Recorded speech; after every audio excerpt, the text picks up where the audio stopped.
Mga benepisyaryo ng 4Ps gumaganda na ang buhay ayon kay Pangulong Bongbong Marcos. Sumabante sa balita si Abante reporter Eileen Taliping.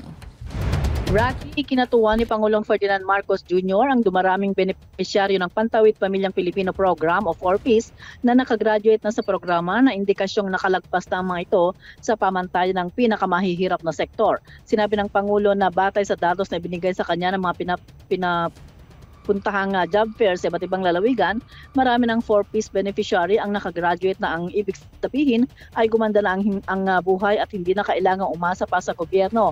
Nakaya na anya ng mga ito na itaguyod ang kanilang pamilya nang hindi umaasa sa tulong ng pamahalaan, kaya malaking bagay ito para sa programa. Sinabi ni Pangulong Marcos Jr. na hindi ibig sabihin na pababayaan ang mga graduate ng 4Ps dahil tutulungan pa rin sila ng gobyerno sa pamamagitan ng tulong pangkabuhayan at employment program.